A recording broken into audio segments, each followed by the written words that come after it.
بون سواري، ازيكم عاملين ايه؟ وحشتوني يا حبايبي.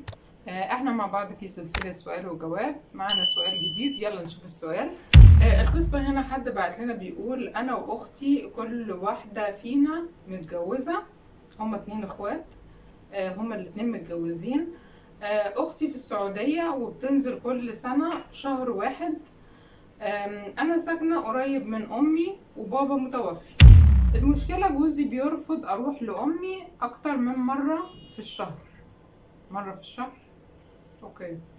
وبيهددني بالطلاق ومش هيديني فلوس لو طلقني. تمام.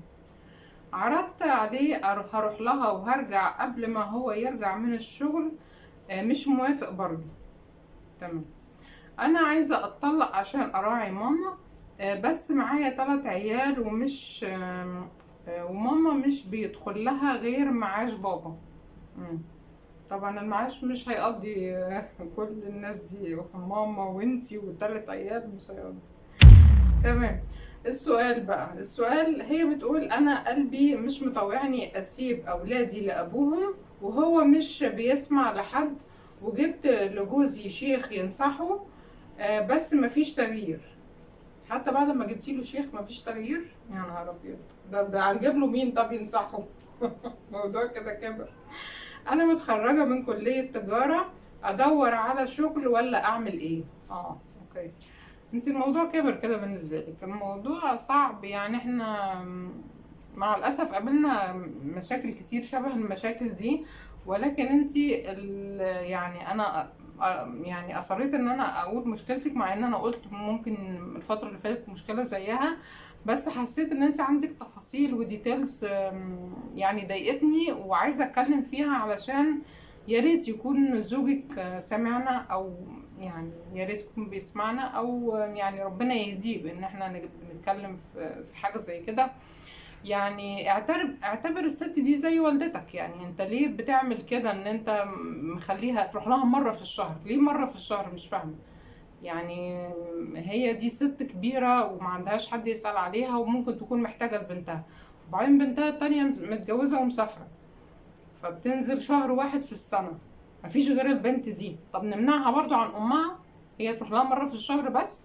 طب هي لو كانت أمك دلوقتي، يعني لو كانت امك هي اللي محتاجه ان انت تروح تسال عليها وتخدمها وتجيب لها اكل وشرب والكلام ده كله، كنت هتخلي مراتك وتامرها وتقول لها: امي المفروض تروح لها وتعمل لها وتسوي لها وتجيب لها. ولو كانت ما عملتش كنت هتبعت لنا وتبعت للناس وتعمل مشاكل وتكبر الموضوع عشان هي مش عايزه تروح تخدم امك. طيب ليه امها مش بنقابلها بنفس الاهتمام او بنحطها في نفس الليفل؟ ما هي دي برضو واحده ست كبيره عاشت حياتها وكرست حياتها لاولادها، ومحتاجه دلوقتي لاولادها. فنقول لها: لا، احنا هنمنع عنك ولادك خلاص، انت ما ينفعش بنتك تجيلك عشان اصل جوزها مش راضي. يعني يا ريت لو بيسمعنا يعني ربنا يهديك، واعتبر الست دي زي امك.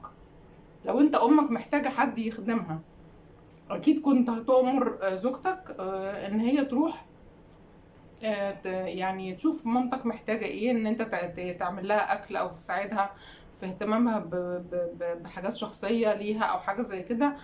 كنت اكيد هتقول لمراتك تعمل الكلام ده.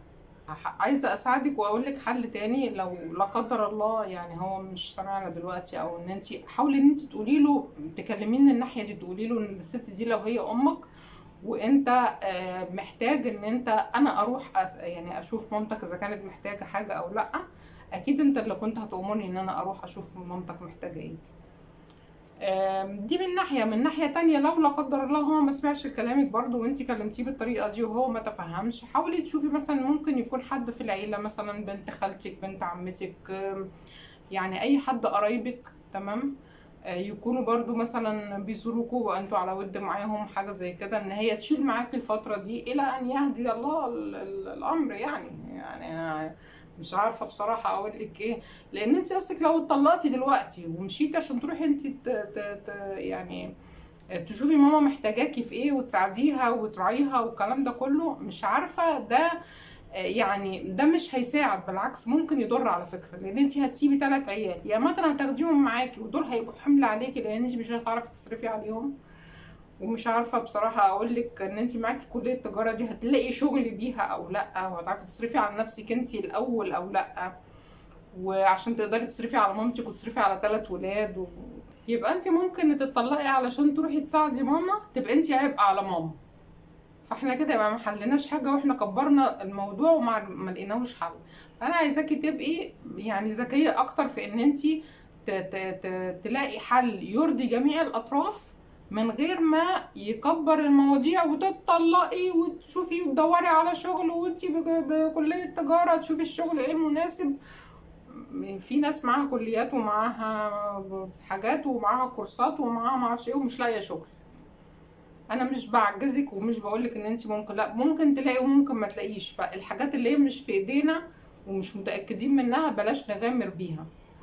حاولي الاول تلاقي ان انت حد يساعدك في ان انت مثلا تبقى انت مره في انت هتروحي لها مره في الشهر، تشوفي حد تاني يبقى قصادك يروح مره في الشهر اذا كان اي حد من قرايبكم، او لو حتى حد بفلوس.